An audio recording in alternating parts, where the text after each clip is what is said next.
제가 시계만큼 자주 확인하는 것이 바로 날씨입니다. 특히 요즘처럼 장마가 시작되면 가장 자주 확인하죠. 동네 고양이들을 잘 돌보기 위해서는 날씨를 세심히 확인하고 부지런해지는 게 중요합니다. 예를 들어 고양이들은 비가 오기 하루 전에 밥을 많이 먹고 가기 때문에 먹을거리를 충분히 준비해 나가야 됩니다. 혹시나 강수량이 엄청나게 많다고 하면 급식소가 비에 떠내려가지 않게 위치를 바꿔주고, 바람이 많이 분다고 하면 무거운 돌로 추가로 고정을 시켜줘야 합니다. 비가 그치고 나면 밥 먹으러 다들 많이 올 것이기 때문에 먹을거리를 충분히 둬야 합니다. 기후위기가 심해지면서 우리나라도 이제 아열대 기후가 심해졌고, 제가 기촌했던 8년 전 초반에 비해 옥천도 폭우와 폭염의 격차가 매우 커졌습니다. 비단 잘 팔리는 문화 콘텐츠가 심심한 콘텐츠보다는 자극적인 콘텐츠가 잘 되는 것처럼 마치 현실도 극과 극만 공존하는 듯한 세상입니다. 하지만 그 속에서 우리를 지탱하는 건 소소한 에피소드들이겠죠?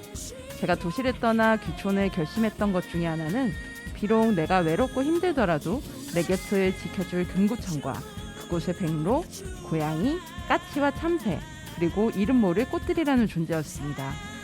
당신이 비를 맞고 있을 때 어디선가 우산을 씌워줄, 또는 직접 우산이 되어줄 그런 존재를 믿으며 오늘보다 나은 내일을 꿈꾸길 바라는, 여기는 루카의 오키오키랜드입니다.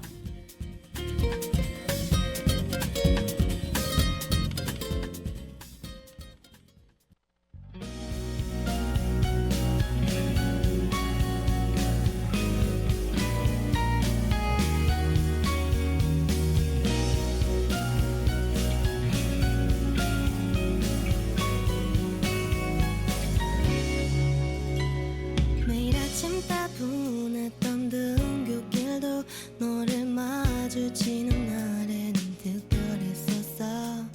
난 구겨진 신발을 고쳐 신고 뒤처지지 않게 너를 따라 걸었어. 나의 시선은 언제나 네 모습을 쫓고 있었어. 너의 예쁜 웃음, 그래서 너의 모든 게 하고 있단 걸 모를 수가 없었어. 모른 척 해봤지만 사실은 날 널 바라보다 뒤돌아서 나를 알고 있는지 넌 그에게 대답 하나로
옥천 FM 공동체 라디오의 매주 금요일 오후 5시를 맡고 있는 루카의 오키오키랜드 DJ 루카입니다. 안녕하세요.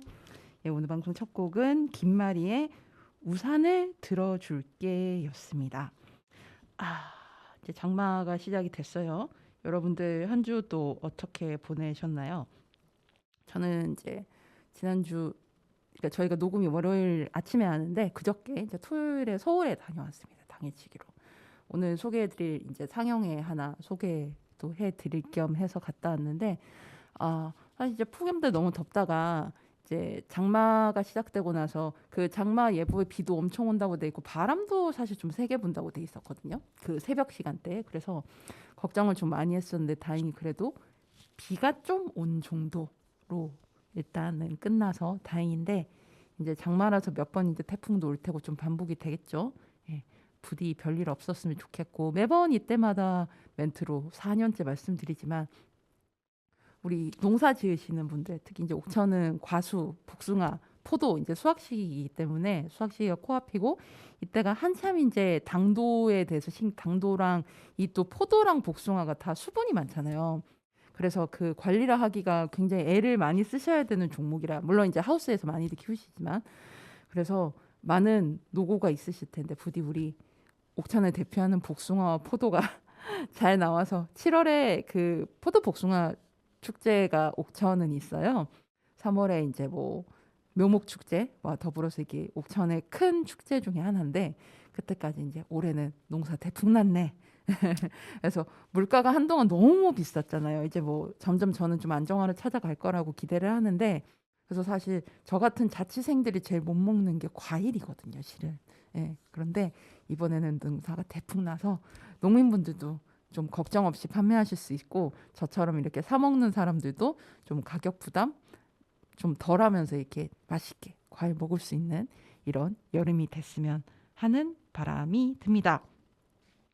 그리고 서울에 가서 제가 서울 이제 수도권 생활을 할 때 제 여러 아지트가 있는데, 그 중에 한 군데 이제 서울에 있는 극장에 진짜 오랜만에 갔어요. 거의 한 몇 년 만에 갔는지도 기억이 안 나요. 귀촌하고 나서는 한 번 정도만 가봤던 것 같고, 그러면 한 6, 7년 만에 갔던 것 같은데, 마침 상영의 장소가 그 극장이어가지고 너무너무 반갑게 갔는데, 그 극장이 이제 거의 옥상에 이렇게 테라스 같이 이렇게 오픈이 돼 있어서, 그 극장이 서울 이수역에 있거든요. 이제 강남 초입이라고 봐야겠죠. 있는데 거기가 이렇게 탁 트여서 이렇게 서울 이제 특히 강남 뭐 송동 이쪽으로 이렇게 쫙 볼 수가 있어요.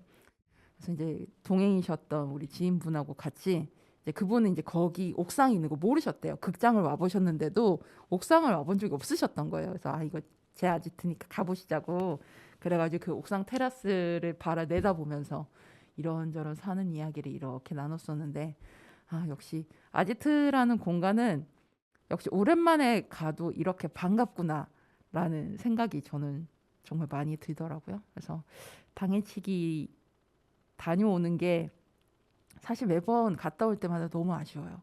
왜냐면 저는 서울에서 태어났고, 이제 뭐 이제 초중고는 다 경상도에서 있었지만 어쨌든 다시 대학 생활부터 시작해서 저의 생활 근거지가 되는 곳들, 그리고 이런 추억의 공간들이 저한테는 솔직히 아직까지는 뭐 이렇게 대전이나 옥천보다는 서울에 제일 많은 건 사실이거든요.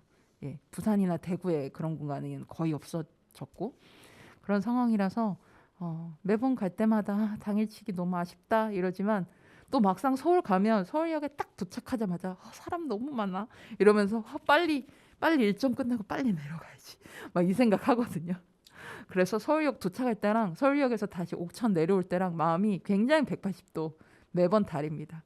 근데 한편으로는 또 그런 아쉬움을 갖고 있어야지 다음에 올라갈 때 또 더 반갑게 서울을 갈 수 있지 않은가라는 또 생각도 들더라고요.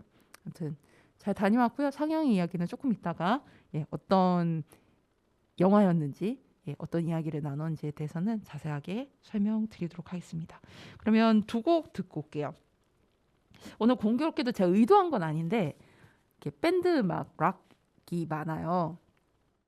오면서 내가 왜 이렇게 선곡을 했을까 가만히 고민을 해보니까, 어쨌든 낮 기온이 그래도 30도 넘진 하지만 그리고 햇살도 지금 엄청 뜨겁거든요. 피부가 탈 것처럼.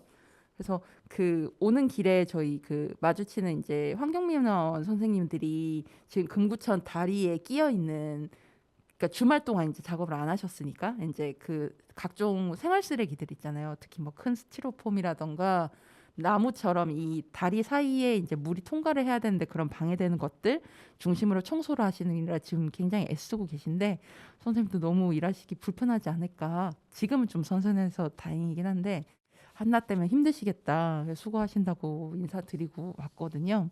다행히 바람은 선선해서 아침에 새벽에, 아침도 아니고 새벽이구나. 새벽에 추워가지고 깼어요. 그래서 이불을 말아가지고 뭐 선풍기는 제가 언제 껐는지는 기억도 안 나고 이불로 돌돌돌돌 제가 이렇게 말려 있더라고요. 예, 낮 기온차가 좀 큰데 여러분들 또 에어컨 많이 쓰시니까 냉방병도 여러분 조심하시고, 아 그리고 코로나도 여러분들 다시 유행한다고 하니까 많이들 조심하시면서, 저는 이제 스튜디오 딱 들어오면 제일 먼저 하는 게 환기 먼저 시키거든요. 예, 그래서 여러분들 환기도 자주 하시고 이런 위생 관련해서도 많이들 신경 쓰시기 바랍니다. 이게 습관이 들면 사실 괜찮거든요. 나뿐만이 아니라 여러 사람들을 위해서라도 여러분들 관리 잘 하시기 바랍니다. 아무튼 다시 이야기 돌아와서 밴드 음악을 제가 이제 이 상쾌한 이 공기 때문에 아마 밴드 음악을 이번에 좀 많이 고른 것 같아요. 락 음악들을. 남성 밴드, 여성 밴드 이렇게 각 한 곡씩 골라봤습니다. 첫 번째는 루시의 조깅. 예, 이런 땅 공기에 슬슬 걸으면서 듣기에 너무너무 좋은 곡입니다. 아니면 차 타고 가면서 이렇게 버스나 뭐 기차나 이렇게 타고 갈 때 들어도 너무 좋은 곡입니다. 루시 조깅 골랐고요. 두 번째는 요즘 또 굉장히 핫한 밴드 중에 하나죠. QWER의 고민 중독. 요 노래방에서 저는 아직 안 불러봤는데 노래방에서 이게 막 부르기에 너무너무 좋은 곡인 것 같아요. 예, 신나게 부를 수 있는 곡. 여러분들 따라 부르시면서 즐기시면 좋겠습니다. 그러면 듣고 올게요. 루시의 조깅, QWER의 고민 중독.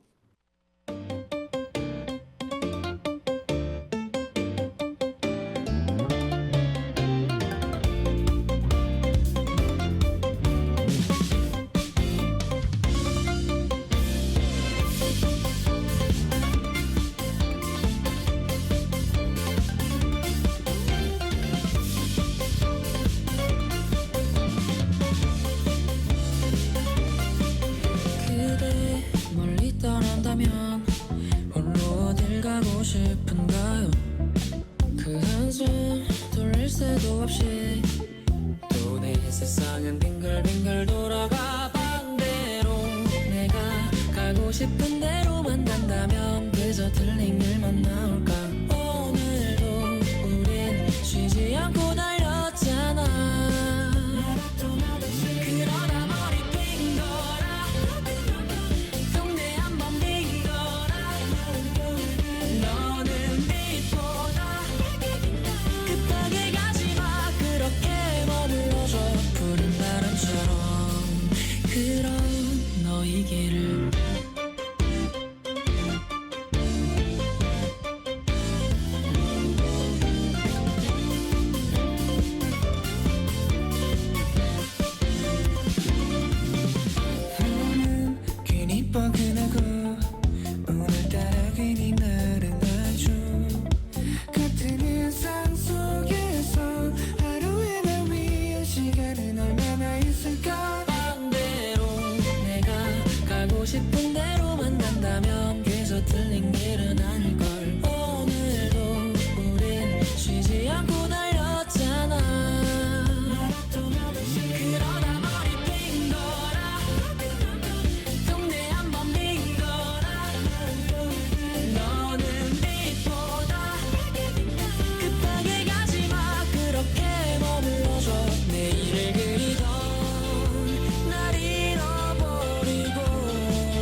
너를 많이 많이 좋아한단 말이야.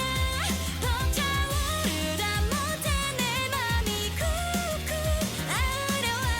두 번은 말 못해 너 지금 잘 들어봐.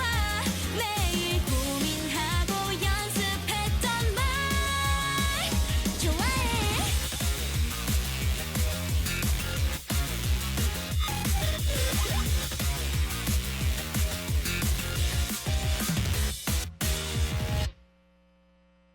Come and catch ya.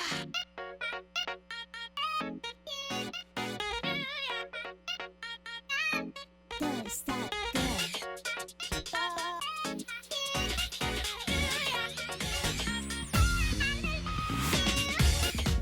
함께 사는 세상, 더 잘 살기 위해 혼자라도 할 수 있는 무언가를 찾아서 해보자. 주변을 두루두루 둘러보고 일단 do it.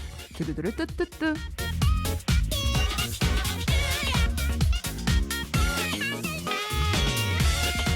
매달 마지막 주에 찾아오는 두루두루 뚜뚜뚜. 오늘도 이제 제가 휴가 기간에 다녀왔던 상영회 하나, 그리고 지난주 토요일에 다녀왔던 상영회 하나, 공교롭게도 오늘 영화 상영회 2개를 소개를 해드리게 됐는데 다녀온 영화 이야기 들려드릴까 합니다. 첫 번째는 저희 방송으로도 몇 번 소개해드렸던 세종보 천막농성 관련해서 그 미니 다큐 영화가 완성이 됐어요. 그래서 그 세종과 대전 상영회가 있었는데 저는 이제 대전 상영회 다녀온 이야기 전해드릴까 합니다.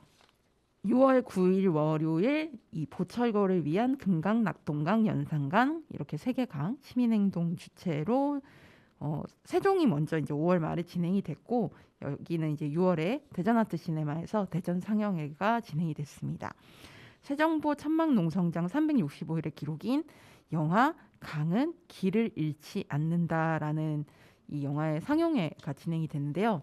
이 영화가 실은 너튜브에 먼저 올라와 있어요. 그래서 저는 너튜브로 먼저 봤었는데, 이게 아무래도 이제 저도 영화인 출신이고 저도 다큐를 작업을 해봤기 때문에 알지만, 사실 이 영화라고 하는 것은 OTT라는 어떻게 보면 뭐 모니터, 큰 TV가 아니라 기본적으로 영화 스크린을 생각하고 제작을 하고 편집하기 때문에, 그래도 스크린에서 보는 게, 공연도 왜 이런 얘기 있잖아요. 예전에 제가 이한철님 그 멘트가 기억이 나는데, 이한철님 뭐라 그랬냐, 뭐 해도 바로 먹는 게 맛이지, 공연도 라이브에서 들어있어 제맛 아닙니까? 이렇게 말씀하셨던 제 그 기억이 나는데, 이 영화도 사실은 스크린으로 보시는 게 가장 좋거든요. 특히 이제 사운드 때문도 있고 어떤 영상이 가지는 그런 어떤 깊이감이라던가, 촬영 감독들은 그런 걸 다 감안하고 촬영을 하기 때문에, 그래서 여러분들 웬만하면 요즘 너무 OTT에 다들 익숙해져 있으신데,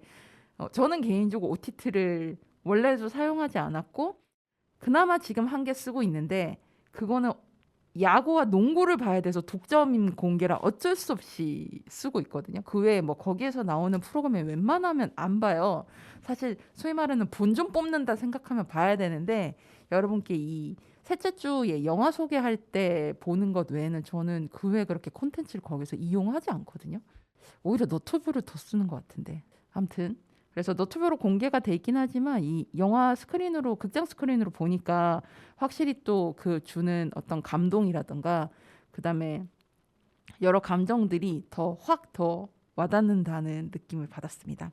영화 얘기 본격적으로 하기 전에 이 세종보 천막농성장을 주로 지키고 계시는 대전 충남 녹색연합의 임도훈 상황실장님이 이제 세종보 천막일지라고 해서 천막농성장을 지키면서 이렇게 일기를 한 3, 4일에 한 번 이렇게 올리세요. 저희 이 일지에 굉장한 애독자인데 여러분들께 이제 뭐 딱딱하게 설명을 드리기보다는 이 곳의 상황에 대해서 쓰신 이제 천막일지 중에 하루를 골라서 제가 읽어드릴게요.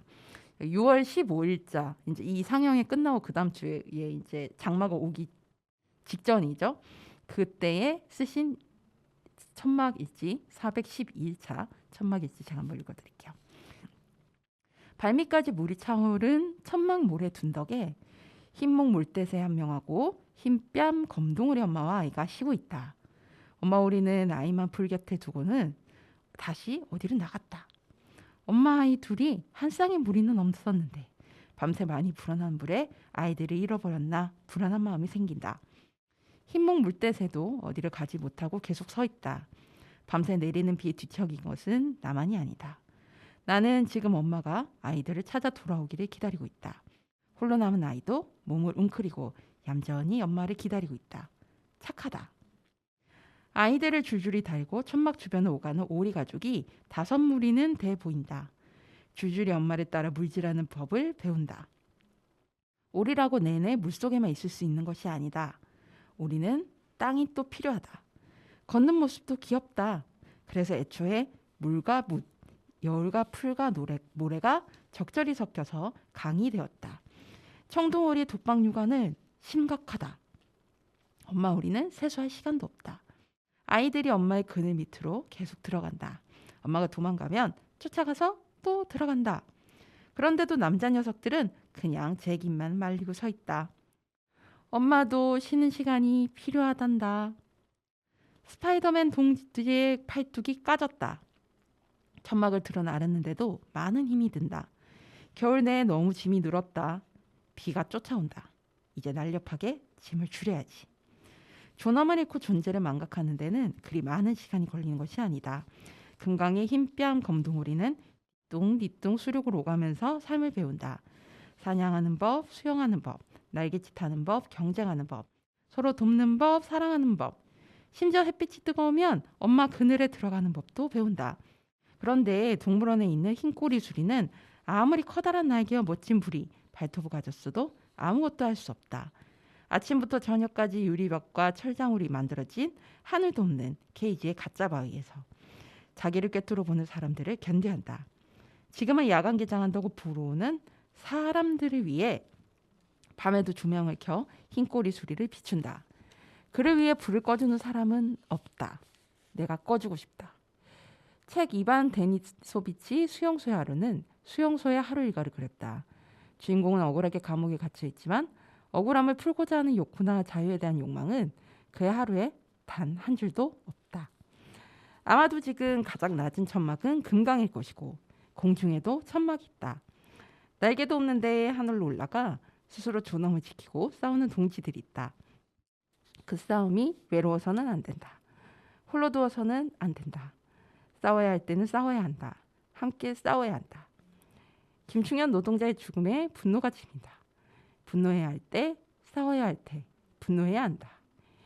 김영균 노동자가 우리에게 던진 부름에 답도 찾지 못했는데 같은 죽음이 반복된다. 우리는 사죄해야 한다. 스스로 굴종하고 존엄을 포기하면 어떤 옷을 입고 어디에 있느냐, 어떤 음식을 먹느냐와는 상관없이 수용소의 삶이다. 싸워야 한다. 싸우지 않고 이긴다라는 말은 기본적으로 힘 있는 사람이 하는 말이다. 돈도 백도 힘도 없는 사람은 싸워야 할 때 싸워야만 한다. 끈질기게 버티고 견디고 싸워야만 이길 수 있다. 우리에게 싸우지 않고 이길 수 있는 방법은 없다. 싸워야 할 때 싸워야 하는 자가 전사다.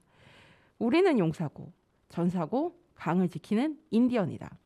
이 강에서 잠을 자고 눈을 뜨고 밥을 먹으면서 추굴 전략 같은 건 생각해 본 적이 없다. 이 강의 존엄을 지키기 위해 끝까지 싸울 것이고 끝내 이길 것이다. 지금 여기 뒤뚱거리는 아기 오리와 흰목 물대새, 여기 살고 있는 생명들과 연대하여 김충현 노동자와 유가족에게 위로가 있기를 기도한다. 농성장 지킴이 나기드림. 사족, 이문새는 거짓말하였다. 단언컨대 파랑새는 삐리삐리삐리 울지 않는다. 네, 라고 돼 있습니다. 참고로 뭐 아마 아시는 분들도 계시겠지만 김충현 노동자는 얼마 전 안타깝게도 태안화력 발전소에서 불의의 사고로 사망하신 그 노동자분을 말씀드립니다. 그러면 영화 소개 본격적으로 해드리기 전에 이 영화 티저 영상이 있거든요. 음악 그 지금 이제 방송 음성으로 들으시는 분들은 이제 영상의 사운드로 들으시게 될 거고 보이는 라디오로 보시는 분들은 이렇게 듣고 계셨더라도 이 티저 영상 영상으로 한번 보시면 좋겠습니다.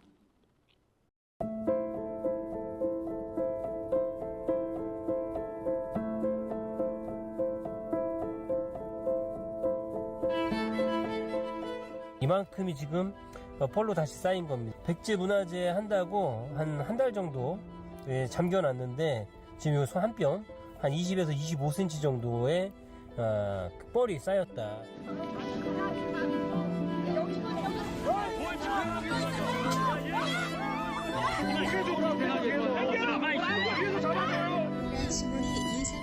사람이 이렇게 잠기기까지 보수문을 올리는 게 그렇게 중요한가? 자기들 명분이나 권력을 유지하는 게 사람 목숨보다 그렇게 중요한가? 분노스러워서 22일 오후 3시부터 공주보 담수를 시작했으니까 지금 약 5일간 공주보 수문을 닫아놓은 결과 지금 세종보하고는 사실 판이한 녹조 지금 끼가 지금 발생하고 있고요. 말 없는 강도 말을 한다. 강이 녹색빛을 띠는 건 숨쉬기 힘들다는 뜻이다.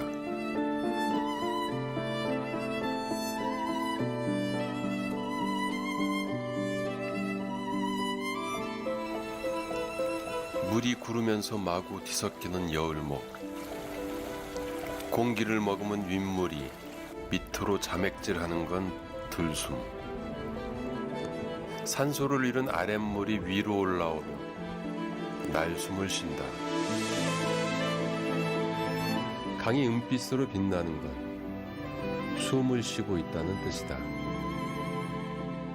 이 텐트 천막 지퍼를 열고 나가서 바람만 보면 여기 많은 생명들이 살고 있습니다. 생명이 살고 있고 태어나고 있고 자라나고 있고 그거야말로 사실은 이곳을 지켜야 되는 가장 큰 이유죠.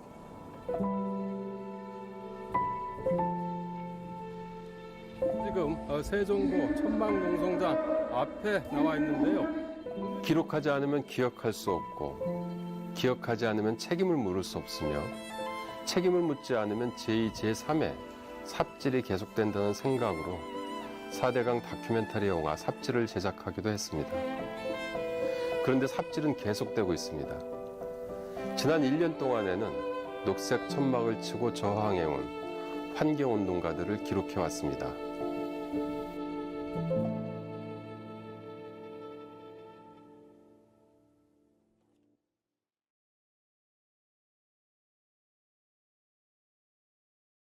네, 여러분 영화 티저 영상 보고 오셨습니다. 영화가 어떤 이야기인지 굉장히 간략하게 잘 설명이 돼 있는데요. 지금 녹음 날짜 기준으로 420일의 시간을 버티고 있는 이 세종보 천막농성장, 이 금강을 지키기 위한 이런 노력을 담은 이 미니 다큐 강은 길을 잃지 않는다 상영회가 열렸었습니다. 앞서 티저 영상에 나오시기도 하는 김병기 감독님은 18년째 4대강을 기록 취재하고 계시고요. 아마 아시는 분들 계실 것 같은데 영화 삽질이라는 영화가 있었어요. 그 영화의 연출자시기도 합니다. 저는 실제로 뵌 건 처음이었어요. 이 영화는 이 세종보 천만농성장이 왜 세워지게 됐고 어떻게 운영이 됐고 이 과정을 굉장히 좀 여러분들이 모르셔도 보기 쉽게 이야기가 잘 돼 있어요. 이게 영화 초반부가 녹조에 대해서 나오거든요. 그러니까 우리가 흔히 말하는 뭐 녹조 라떼 뭐 이렇게 얘기하잖아요. 그런 것들이 왜 생겨나게 됐는지, 비단 금강뿐만 아니라 그래도 저희 금강은 한국의 이제 중간 정도에 있잖아요. 근데 특히 이제 낙동강 하류로 갈수록 그 녹조 상황이 굉장히 심각하거든요. 제가 이날 관객과의 대회 때도 얘기를 했었는데 제가 대구에서 초중고를 성장을 했고 제 인생에서 제일 강렬하게 기억이 남았던 어떤 어떻게 보면 사회적 참사를 제일 처음으로 경험한 것 중에 하나 것이지 않을까 생각하는 게 1991년에 페놀 사태라는 굉장히 큰 환경적인 사건이 있었습니다. 이제 그 사건이 있을 때 저 이제 대구, 제가 살던 대구, 그다음에 이제 부산 이런 이 경상도 이제 남쪽에 있었던 지역에서 이제 굉장히 일상이 무너지는, 그리고 뭐랄까요, 안전 불감증이라는 워딩을 제일 처음 경험한 게 아마 그 사건일지도 모르겠어요. 페놀 사태, 뭐 개구리 소년 이런 것들이 제가 제일 먼저 경험했던 어떤 사회적 참사이자 안전 불감증을 경험했던 그 초등학교 때 일이었는데 그때 어땠었냐면 예를 들어서 그때는 생수를 판매하지 않았거든요. 생수를 판매하기 시작한 게 처음에 94년부터입니다. 예, 그때 제가 페노 사태가 있을 때에는 91년이라 판매를 하지 않았고 원래 88년도에 서울올림픽 때 그때는 이제 외국인 분들이 이제 방문을 하다 보니까 일시적으로 생수를 판매할 수 있게 했었고 그 외에는 생수를 판매하는 게 불법이었어요. 근데 안전하게 물을 마실 수 없게 되니까 이제 불법으로 뭐 생수를 판매하고 저는 그때 기억이 남았던 게 그 물을 끓여 먹어도 소용이 없기 때문에 대신 우유를 먹어라라고 했었어요. 네, 지금 생각해 보면 그게 더 소름 끼치거든요. 전 참고로 비건이라서 우유를 안 마신 지 꽤 됐는데 너무 소름 끼치는 경험이었다. 근데 그때는 뭔가 선택할 수 있는 선택지도 굉장히 없었던 것 같고 그리고 지금처럼 뭔가 어떤 공동의 행동보다는 지자체가 어떻게 하라면 무조건 다 따라할 시기고 그것밖에 보이지 않던 시기라서 더 어떻게 보면 현명하게 대처를 못하지 않았나라는 생각이 문득 이제 와서 들더라고요. 아무튼 그렇다 보니까 그 경험이 있어서 그런지 제가 부산과 대구를 떠나온 지 오래됐어도 특히 이 낙동강에 대한 이야기는 제가 좀 꾸준히 팔로우를 하고 있는데 여전히 녹조가 굉장히 심각하더라고요. 근데 이 심각한 녹조 상황이 이 영화의 초반에 나옵니다. 뭐 금구차원 같은 경우에도 얼마 전까지 그 지하에 배관 공사를 이제 배관을 교체하는 공사가 있었거든요. 그거를 거의 한 2년 넘게 진행을 했는데 그러다 보니까 예를 들어서 일부분을 막아야 이제 지하에 있는 관을 꺼내서 교체를 하잖아요. 그러다 보니까 금구천도 녹조가 굉장히 심각했었어요. 회복은 다행히 금방 되고 있어가지고 강수량만 좀 늘면 이제 문제는 이제 가뭄이 들 때가 이제 문제긴 한데 그 외에는 그래도 잘 되고 있는 잘 회복을 하고 있는 것 같아서 개인적으로는 굉장히 다행이라고 생각하는데 이 녹조를 보시면 자 숨이 털컥 막힙니다. 영화를 보시면요. 이 축제를 위해서 이 공주에 있는 백제문화재라고 있는데 그 축제를 위해서 수문을 한 달 넘게 가둬놓습니다. 그러니까 물을 가둬놓으니까 어떻게 되겠어요? 특히 이제 보통 그 축제가 한 9월 초쯤 하는데 9월 10월 초 이랬던 것 같아요. 근데 그쯤 진행을 하는데 그러면서 생기는 녹조. 그래서 사람들이 보면 녹조 사이를 다리로 건너가고 있는 영상이 나와요. 그래서 사람들은 저걸 보면서 좋을까? 저는 그 축제를 가본 적이 없어서 모르겠는데 좋을까? 라는 생각이 드는 거예요. 굉장히 괴리감이 들고 좀 경악하게 됩니다. 근데 그렇게 매년 한 달 넘게 그 한 번의 축제를 위해서 물을 가두고 그리고 그거 임시로 만들었던 뭐 설치 기물들도 다 그냥 떠내려가고 관리도 안 하고 뭐 이런 모습들 책임감 없는 모습들이 나오고요. 반면에 수문을 열고 나서 다시 강이 회복을 하면서 나타난 그런 반가운 비인간 동물들 태어나고 자라고 이런 이야기들 그다음에 과정을 만들어내고 지켜냈던 여러 사람들 뭐 예를 들어 특히 이제 종교인 분들도 참 감사한 게 그 예를 들어서 그 천주교 대정교구 생태평화위원회가 굉장히 잘하시거든요. 활동을 잘하시는데 그래서 계속 오셔서 수녀님들과 신부님들이 미사도 집전해 주시고 원불교에서도 오시고 우리 개신교에서도 오시고 여러 종교에서 오셔가지고 그 곳을 지켜주시고 그 다음에 뭐 예를 들어서 뭐 각종 단체라던가 뭐 근처 학교라던가 이런 곳들에서 오셔가지고 이 새 정부가 일상의 공간으로서 그래서 농성장 곁에서 함께 해주시는 모습들 그런 것들을 영화로 잘 담았습니다. 저는 개인적으로 영화 보면서 제일 충격적이었던 내용이 원래 4대강을 재자연화하기 위해서 정부에서 거버넌스를 추진했었어요. 이제 거버넌스가 뭐냐면 쉽게 말해서 이제 지자체만 진행을 하는 게 아니라 뭐 시민단체라든지 뭐 전문가 그룹이라든지 그래서 다양한 대상들 이제 관점이 달라질 수 있잖아요. 그리고 좀 더 전문적으로 알고 계시는 특성이 있기 때문에 이 하나의 문제를 잘 해결하기 위한 다양한 주체들이 모여서 협업하는 것을 이 거버넌스라고 하고 우리나라도 이런 거버넌스들이 뭐 활발해진 게 뭐 2010년대부터 이 소위 말하는 협치라는 워딩을 중심으로 거버넌스가 활발히 되고 있는데 이 거버넌스가 정부가 진행을 했다가 그 다음에 이제 정부와 이제 그런 뭐 일부 정당 이러면서 이제 순식간에 그런 거버넌스들이 깨지는 과정들도 여기에 나와요. 그래서 마침 이 상영회 현장에 그 거버넌스를 총괄하셨던 위원장님이 직접 오셨었어요. 근데 그분이 그 영상에서 뭐라고 말씀하시냐면 자신이 은퇴하기 전에 가장 자신이 어떻게 보면 헌신하고 공헌할 수 있는 가치 있는 일이라고 생각을 해서 초대로 위원장을 맡으셨었던 건데 이렇게 거버넌스가 무너진 것에 대해서 굉장히 마음이 아프다, 허탈했다 이런 얘기를 하시더라고요. 그래서 좀 기억이 남았습니다. 이 상영회가 끝나고 나서 마침 이 상영회가 이제 6월 9일이라 대선 그 다음 주였었거든요. 6월 17일 용산 대통령실 앞에서는 4대강 재자연화 약속을 지켜달라는 여러 단체 이제 기자회견이 진행이 됐습니다. 요구사항은 금강 영산강의 보처리 방안 원상 회복 및 즉각 이행, 낙동강 수문 전면 개방, 그다음에 4대강 재자연화 정책을 국정 과제로 채택, 환경 독소로부터 국민 생명과 농민 생계를 지킬 대책 마련. 이렇게 주요 쟁점으로 해서 이번 새로 이제 국민주권 정부가 들어섰는데 여기에서 이제 4대강 재자연화를 약속을 하셨었거든요, 공약으로. 그래서 이 공약을 잘 지켜주십사 부탁드리는 그런 기자회견을 진행을 했습니다. 여러분들 세종보 이 천막 농성장이 옥천에서 가기 그렇게 나쁘진 않아요, 대중교통으로. 뭐 차로 가시면 제일 좀 편하긴 하시겠지만 여기 옥천에서 가시는 방법은 대전역에 가셔가지고 대전역 그 건너지 마시고 대전역 방향 쪽에서 그 광역버스 2번을 타실 수 있거든요. 그걸 타시면 여기 근처 정류장이 딱 있습니다. 그래서 찾아가시기도 편하니까 천막 농성장에 항상 누군가 계신다고 해요.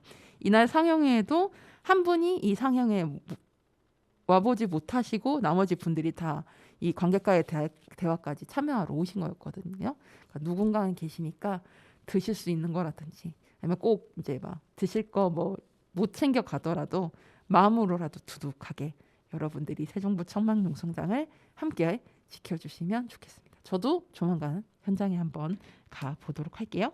그러면 노래 듣고 오겠습니다. 저는 이날 상영회 하면서 느꼈던 부분이 영화 분위기도 그렇고 서로 수고했어. 그리고 앞으로도 우리 잘 싸워보자. 강을 지켜보자. 이런 회복과 희망을 이야기하는 걸로 마무리가 됐었거든요. 그래서 이 곡을 골라봤습니다. 안치환의 오늘이 좋다.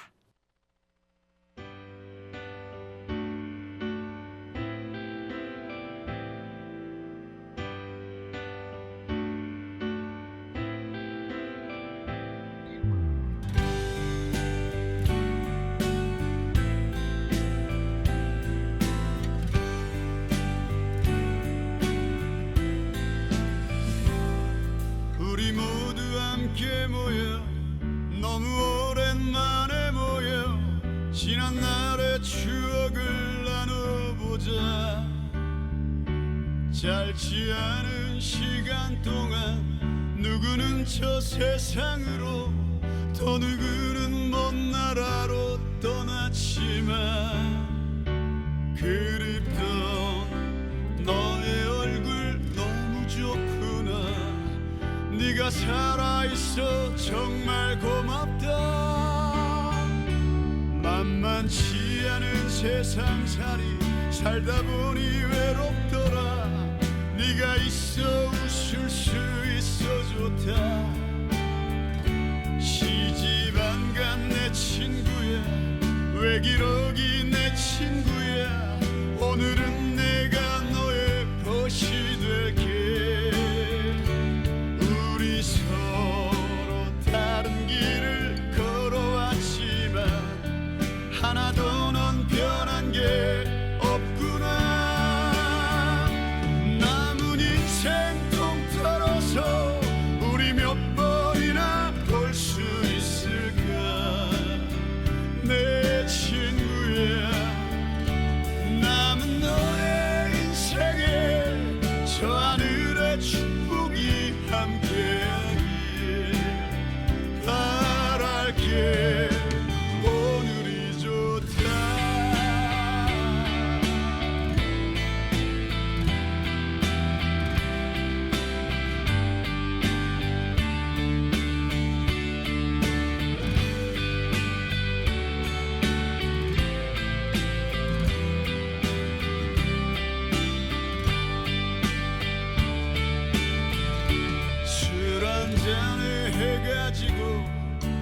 한 잔의 달이 뜨니 너와 나의 청춘도 지는구나.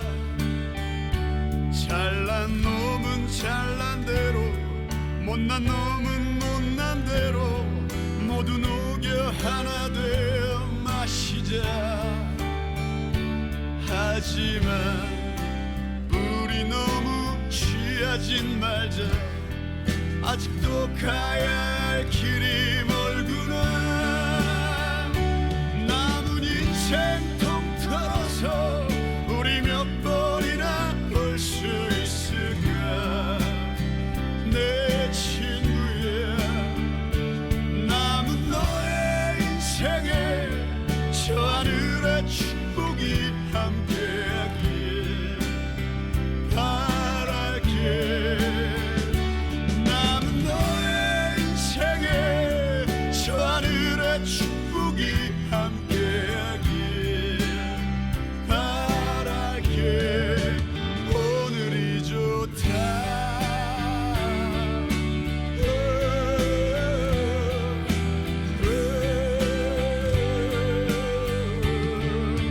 오늘이 좋다.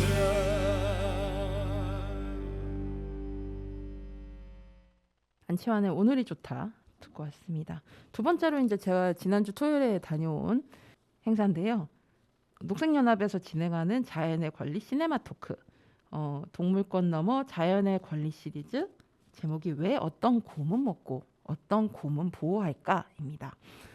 지난주 토요일 21일 오후 2시에 이제 서울 아트나인, 제가 아까 말씀드렸던 제 아지트였다는 곡 있잖아요. 그곳이 이제 아트나인이라는 극장인데 그곳에서 영화 상영을 했어요. 다큐멘터리 야생동물 통제 구역이라고 해서, 여러분들 오삼이 기억나시나요? 우리 옥천에도 2022년에 와서 꿀통 4개를 야무지게 먹고 갔던 바로 그 지리산에서 이제 복원되고 있던 이제 반달가슴곰 중에 한 마리거든요.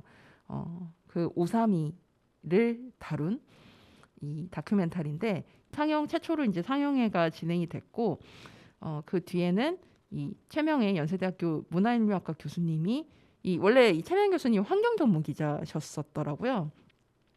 예전부터 이제 기자 시절부터 이렇게 쭉 환경 관련해서 특히 이제 비인간 동물들을 취재하셨던 이야기들을 기반으로 해서 강연 공존을 위한 응답의 정치라는, 저는 이 강연 굉장히 잘 들었거든요. 강연 듣고 왔고요. 나머지 이제 관객과의 대화로 이 영화의 감독이신 임기훈 감독님과 이 영화를 기획 제작을 녹색연합이 했거든요. 그래서 여기 이제 자연생태팀 활동가이신 서혜님과 이 최명희 교수님까지 같이 해서 관객과의 대화까지 굉장히 야무지고 알차게 시간을 듣고 왔습니다. 행사 소개가 이렇게 돼 있어요. 정반대의 운명을 살아가는 곰들이 있습니다. 한쪽에선 멸종위기에 처한 반달 가슴곰을 복원하지만 한편에선 좁은 철창 속에서 웅담 채취용으로 평생을 살아야 하는 현실. 과연 이 지금의 정책은 곰을 위한 것일까요? 아니면 인간의 이중적인 욕망의 반영일까요? 야생과 감금의 경계에서 우리는 어떻게 공존할 수 있을까요? 라고 되어 있습니다. 다큐멘터리 야생동물 통제구역의 주스토리가 어떻게 되냐면, 그러니까 이 오삼이를 비롯해서 이제 지리산의 반달 가슴곰을 복원하는 과정 속에서 우리가 보통 이제 정부 기관, 이게 정확히 말하면 이제 그 여러 기관들이 이제 복원을 하는데 참여를 하잖아요. 생태 복원을 하는 데 있어서. 근데 그 외에 민간으로 참여를 하시고 살피고 있었던 또 그 몇몇 분들이 계십니다. 그 분들까지 해서 이야기를 이제 같이 담았고, 그러니까 쉽게 표현하자면 이 지리산이라는 곳이 반달 가슴곰들에게 또 하나의 동물원처럼 감금되고 있는 현실, 그리고 반달 가슴곰을 매번 포획해서, 근데 어린 곰은 괜찮은데 연배가 어느 정도 있는 곰은 이게 1년마다 반복이 되니까 알기 때문에 도망을 가요. 그래서 마취총을 쏴서 어쩔 수 없이 이 귀에 있는 센서를 1년에 한 번씩 배터리를 바꾸고 교체해 줘야 되는 현실. 이런 것에 또 들어가는 인력, 그런 걸 쓰기보다 좀 더 근본적인 변화를 위한, 환경을 바꾸기 위한 인력이 더 필요하다. 그래서 저희가 이런 부분은 좀 디테일하게 잘 모르잖아요. 근데 그거 관련해서 이야기를 잘 담고 있고, 그래서 이 오삼이라는 한 명의 곰을 따라서 우리가 따라가면서 우리가 놓치고 있었던 자연을 복원하는 데 있어서의 여러 가지 우리가 고민해 봐야 되는 질문들, 그리고 이렇게 수고하는 사람들이 있었구나라는 깨달음들을 알 수 있는 영화였습니다. 그 관련해서 이제 저는 또 들었던 생각이 뭐였냐면, 글쎄요, 우리가 이제 이게 반달가슴곰 이야기긴 한데 마침 최근에 제가 또 관심 있게 보고 있던 이슈가 뭐냐면, 경기도 하남시에 최근에 오소리가 특히 여름마다 많이 나타나고 있다고 해요. 작년 여름도 그랬고 올해도 그렇고. 근데 그 하남시를 아시는 분들 아시겠지만 완전 신도시화돼 있거든요. 그런데 이제 야산에서 오소리가 이렇게 특히 이제 영상 보니까 이렇게 가족이 내려왔더라고요. 뭐 엄마랑 이게 아가 이런 식으로 해서 제 생각에 먹을 거를 찾으러 저는 내려온 게 아닐까 싶은데, 그래서 아파트 단지를 한가운데를 막 걷고 있어요. 그러다가 사람들을 만났을 때 이제 위협을 하게 되고, 그러면서 이제 뭐 물리는 분들도 계시고 이러면서 사고가 생기고 있는 문제를 뉴스에서 다뤘어요. 그래서 제 제일 친한 선배 중에 한 분이 하남의 아파트에서 거주하고 계셔서 선배한테 이거에 대해서 아시냐고 여쭤봤더니, 안 그래도 자기는 뭐 직접 본 적은 없지만, 그리고 자기는 좀 야산과 떨어져 있는 아파트에 살지만 그래도 다 아파트마다 그게 공지가 엄청나게 많이 돼 있다는 거예요. 그래서 저는 드는 생각이, 저는 뭐 오소리라던가 그 이전부터 특히 각종 개발 사업에서 이야기가 됐던 뭐 개구리라던가 이런 멸종 위기종들, 그리고 야생 동물들 관련해서 도시와 어떻게 공존을 해야 할 것인가. 특히 옥천 중에서도 제가 사는 옥천읍, 이 우리 방송국도 옥천읍 한가운데 있는데, 우리도 이 문제에 대해서 점점 고민을 해야 된다고 생각하거든요. 왜냐하면 옥천읍도 이제 아파트가 많이 생기면서 점점 도시화가 되고 있고, 특히 옥천읍은 다른 곳에 비해서 대전광역시가 굉장히 가까운 편이에요. 그러니까 보통 읍은 한가운데에 있기 마련인데, 면으로 둘러싸고 한가운데 있지만 저희는 대전에 완전 붙어 있기 때문에 도시화가 더 빠를 수밖에 없는 곳이거든요. 제가 처음 8년 전에 내려올 때만 해도 아파트가 진짜 몇 개 없었는데, 지금은 우리 방송국 주변만 해도 아파트가 지금 엄청 많이 들었거든요. 그래서 이런 문제들의 도시 경계동물 관련해서도 좀 고민이 필요하고, 반면에 뭐 여기서 좀 거리가 있는 청산면이라던가, 그래서 532 같은 경우에도 영동과 보은, 옥천, 청산면 이런 데 다 나타났었거든요. 예. 그런 걸 고려하면 이 영화에도 나오는 게, 야생 동물들은 그냥 길을 만들어 가는 게 아니라, 예를 들어서 반달가슴곰이 그렇게 지나갔으면 뭐 노루도 지나가고 다른 야생 동물들도 그 루트를 같이 가게 돼 있다는 거예요. 그래서 지금 옥천도 생태 통로를 만드는 걸 저도 몇 번 봤는데, 그러니까 이런 생태 통로가 얼마나 중요한지, 그리고 인간과의 공존은 얼마나 고민이 필요하고 연구가 필요하고 실행이 돼야 되는지에 대해서 이 영화에 굉장히 잘 나와 있습니다. 여러분들 이제 영화가 완성됐기 때문에 아마 이제 점차 영화를 보실 수 있는 기회가 아마 우리 지역도 만들어지지 않을까라는 생각이 드는데, 여러분들 꼭 보셨으면 좋겠고요. 그리고 마침 녹색연합에서 이 곰 이삿짐 센터라고, 지금 보이는 라디오 보신 분들 이렇게 보이시겠죠?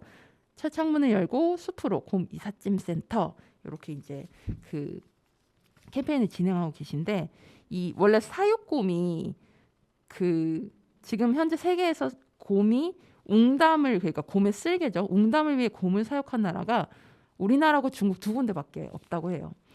1981년 농가 소득을 보전하기 위해 정부가 재수출 목적의 곰 수입을 허용했고, 이후 쓸개를 얻기 위한 사육이 본격화됐습니다. 그러다가 이제 쭉 여러 가지 이제 역사들이 있었고, 현재 우리나라에는 약 280마리의 사육곰, 그러니까 이런 지리산에서 복원된 반달가슴곰 같은 곰이 아니라 정말 사육을 위해서 있는 사육곰이죠. 280마리의 사육곰이 남아 있으며, 내년부터는 사육곰 사육과 도살이 모두 불법이 됩니다. 그러면 이 남은 사육곰은 어떻게 할 것인가? 지금 구례와 서천에 이들을 위한 보금자리가 생긴다고 해요. 좀 약간 저는 좀 이게 아이러니한데, 정부는 보호소 설립과 운영을 지원을 한다고 해요. 근데 이 곰들을 구출해서 보호소로 이사시키는 과정은 시민들 후원으로 할 수 있다는 거예요. 정부가 하지 않는다고 합니다. 저는 이거 정말 말이 안 된다고 생각하는데, 그럼 정부는 그냥 공간을 운영하는 건 맞고, 그러면 곰은 니네들이 데려와, 이거잖아요. 이게 좀 말이 안 되는 것 같은데, 아무튼 일단 지금 상황은 그렇다고 합니다. 그래서 이 사육곰들이 철창 밖에서 이제 좀 더 좋은 공간, 새로운 보금자리에서 살 수 있도록 지금 곰 이삿짐 센터라는 캠페인을 노생연합에서 진행을 하고 있다고 해요. 그래서 여러분들도 이 캠페인에 많은 관심 가져주시면 감사하겠습니다. 축하의 오키오키랜드 176번째 방송 마치겠습니다. 마지막 곡으로 여러분과 함께 듣고픈 반가운 신곡으로 밴드 유령 서점의 Birthday 들려드리면서 방송 마치겠습니다. 6월 12일에 발매된 싱글 앨범 수록곡인데요. 이 노래를 만드신 유령 서점에 이 노래에 대한 소개글 이렇게 돼 있습니다. 생일이 되면 어쩔 수 없이 하루의 주인공이 되곤 합니다. 누군가 기억해줬으면 좋겠지만 평소처럼 아무 일도 없었으면 하는 마음이 공존하는 나날들 혹시 느껴보신 적 있나요? 벌스데이는 저희의 다른 노래들과 마찬가지로 그런 모순되고 복잡한 마음을 담은 곡입니다. 몇 안 되는 사람들의 공허한 축하 혹은 그것마저 없는 외로움과 속에서 기뻐야 한다는 당연함을 마주하면 괜스레 마음 한편이 무거워지는 순간이 찾아오곤 하는데요. 그런 순간 이 노래를 떠올리며 이런 기분이 드는 사람이 이 세상에 홀로 있는 것은 아니라며 위로를 받으셨으면 좋겠어요 라고 되어 있습니다. 루카의 오키오키랜드 벌써 또 한 달이 다 갔습니다. 이제 7월에 여러분들 만나 뵙겠습니다. 여러분 오늘보다 내일이 더 괜찮을 거예요. 다음 주에 만나요. 우리 모두 오키오키 안녕. I had my